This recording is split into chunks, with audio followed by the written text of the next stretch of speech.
citizens, respect for laws, drug-free workplaces, healthy individuals, and healthy families. Thank you.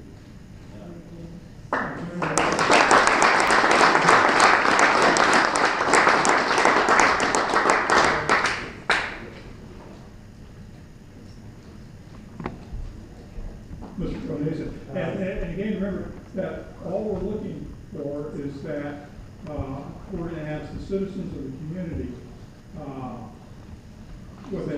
simply an advisory vote on this.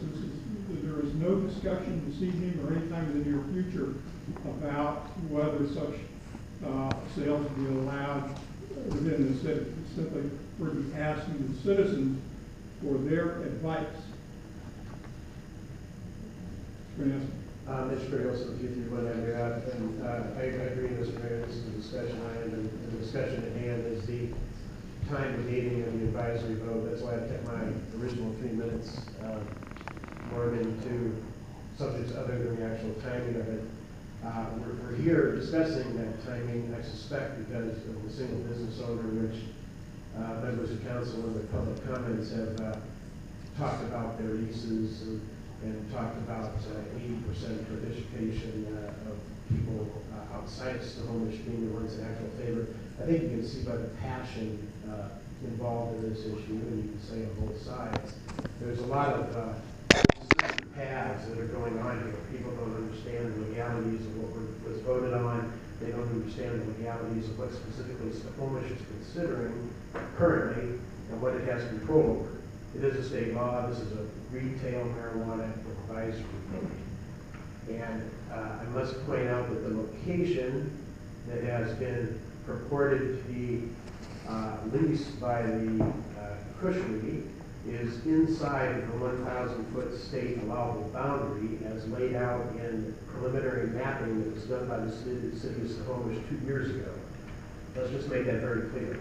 We're not here about the location, about a single property owner. We're here about long-term code issues. And I implore you to use the December vote, or excuse me, the November ballot as the time to get the most participation, because that's what we want. We want people's opinion. We want to know what majorities are. We want to know what the complications are. And we don't want to blindside people with time. Please support that. I don't know of any history of significant advisory votes, either on state or local levels, being done on off major ballot election time. Just not done. Let's get this done with and move on to that advisory vote November 1st. Thank you.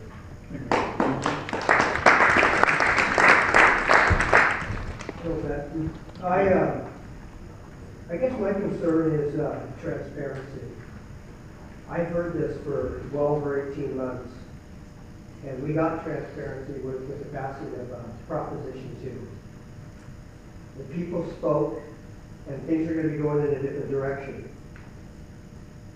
A month ago, a city council member brought it up under new business that they'd like to discuss moving this issue at hand to August.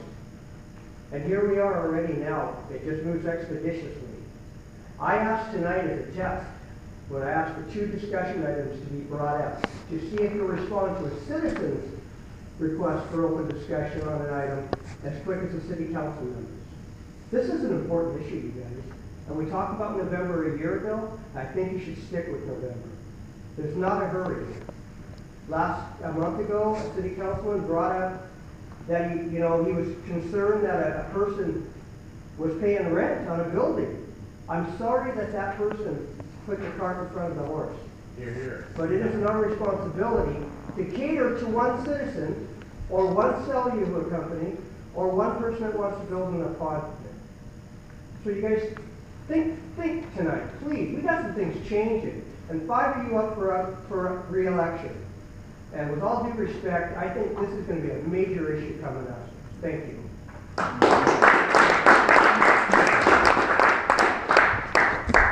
Susan Durham, 219 Avenue E, 3 doors down from the proposed site of this. So you already know how I feel about it. I emailed all of you, telling all my family and friends I'm going door to door. Ridiculous that I have to do that. Please, if you said you hope that the city council would follow the will of the people, not the will of a person. The owner of the Fisheries in the room, I believe tonight, you are quoted, Mayor Hamilton, in the Tribune as saying you're concerned about how patient he's had to be and that there's been a delay for him and it's costing him money. That's his choice. He signed a lease for a business that's currently prohibited in Snohomish. So I don't think that our ordinances, our laws, our rules, our zoning regulations should be determined by his desire to get his business going. I think it shows a bias, frankly. I don't want to hear that it's costing him money. We're not talking about citing, but when it comes down to it, this is in the historic district. It's 70 feet from an elementary school bus stop. It's 1 block from a middle school bus stop. It's 3 blocks from the high school. It's within 70 feet on either side of this shop to private residential homes. People live there. So please, please, please use caution. You said if you would have gone with the will of the people that night at that meeting a year ago where I was, it probably would have been a no vote. Keep the ban on, right? You didn't go with it then. That's okay. And we understood that this was a compromise. But I don't like reading in the paper that suddenly we're going to vote in August or we're discussing in August when November was the date. It just seems fishy to me. So please consider keeping it in November.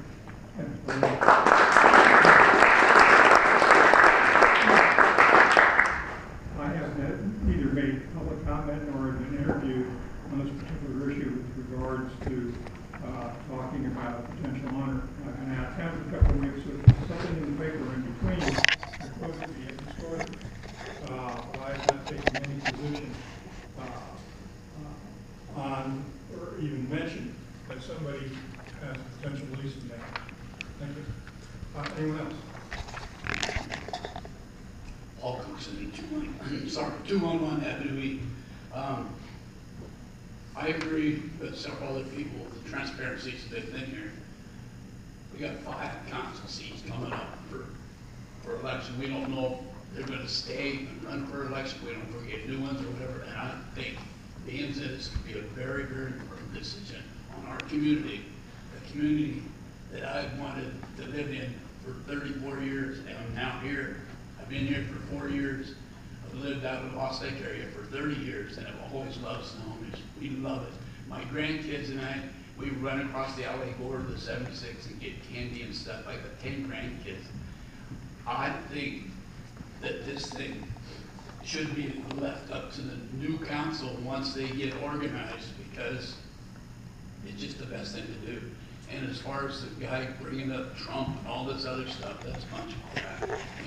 Come on, let's do what we have to do for our community.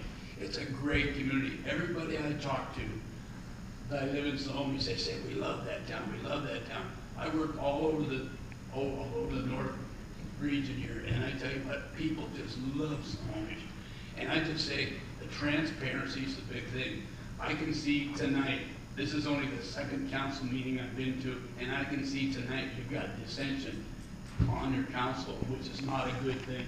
And the other thing is, the transparency is a good thing, because think about the last vote, yes for no, no for yes, nobody could figure it out. And guess what? Guess what? My daughter and her husband come from California, and they voted, they were part of the 11 votes. So there you go. I mean, come on, let's get it together. It's our community. We've got good neighborhoods. Let's put it together. Leave the thing to the new council. Don't be messing with it.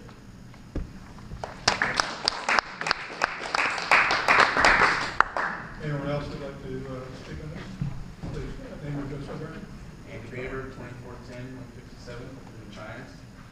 When kids go to Chias and parent partnership here in town, and go to church just a couple blocks from the proposed location. And I would urge the council to stick to the November ballot when we have the highest turnout. I understand that it is an advisory vote. I'd like to hear your feedback on the timeline between the time that the advisory vote is held and when further discussions are going to be had on this topic, so that the public can be actively involved in that discussion with you. After then we can address that.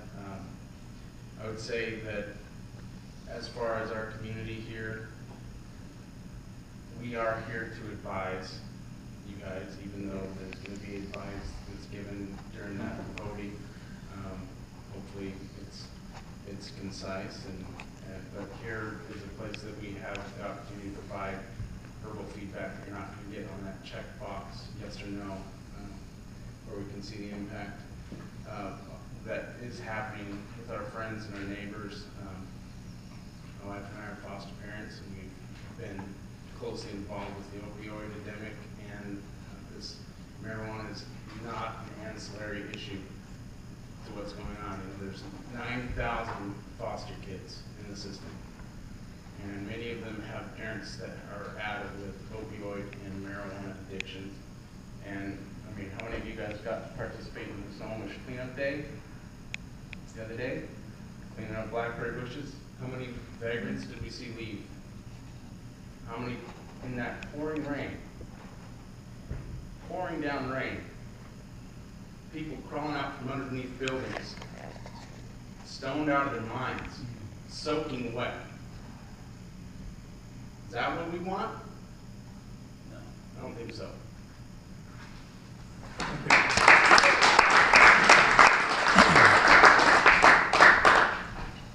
Anyone else would like an opportunity to speak?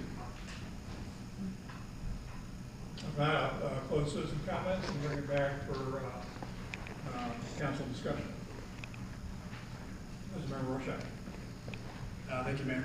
I just want to say, I think you all would be surprised. There's probably a number of people that smoke marijuana that you aren't even aware of, believe it or not. So don't for a second think that it's just one class or one group of people. You need to understand that. And if you don't, then I think you need to open your eyes a little bit more and truly see what's going on around you. I agree, Snohomish is a great community, and that's why I live here, and I'll continue to live here. But we're also the city council, and we have every right to hold these discussions and think outside the box. This is a discussion item. If it doesn't happen in August, it's going to happen in November. Either way, it's going to happen. And if you're frustrated about marijuana, then get out and vote. That's what this advisory vote is. It was already passed, 502 already passed, which means that technically we could have just allowed it within the city just by that. We instead held off and decided, let the public vote. And that's what we were doing. So if you want to get frustrated with us, you all and your neighbors that live in the city limits need to get out and vote. Vote your heart. About me. I You live can get frustrated with us all 297 you feet want, outside of town. but He's trying to pump this it. is a hot issue, and it will continue to be a hot issue. But regardless, you'll get a chance to vote. Whether it happens in August or it happens in November. If you don't vote in August, then shame on you. There's no reason why you can't. It's a mail-in ballot. So there shouldn't be any excuse. The same thing goes for November. It's the same thing. I brought up the idea after speaking with the applicant about the idea of moving it forward in August. It's simply a discussion item, and that's what we're doing tonight. So we are also open to other opinions and other discussions. And that's why you all are here tonight, because you're passionate about it, right? And I respect the hell out of that. But you also need to know that you'll have a chance to vote on it if you live in the city limits. He's talking about me. Don't. So you've already had your time to speak. So I just want to Said reiterate. it twice. Get out and vote. Vote in August Punk. and vote in November. He's a punk. And stop being frustrated with us, because we're here to represent you, but you all also need to get out and use your voice, and that voice is by voting. Thank you. Councilman Randall. Well, yes, thank you. This is going to be an important vote. I know that it brings out a lot of people, a lot of passion.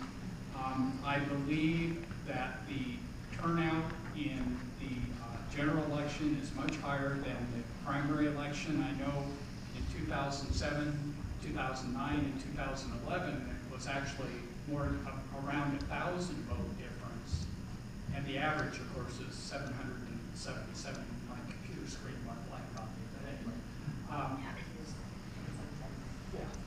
So anyway, I'm going to go ahead and vote to keep it at the November 7th election. I think that's the best thing to do here.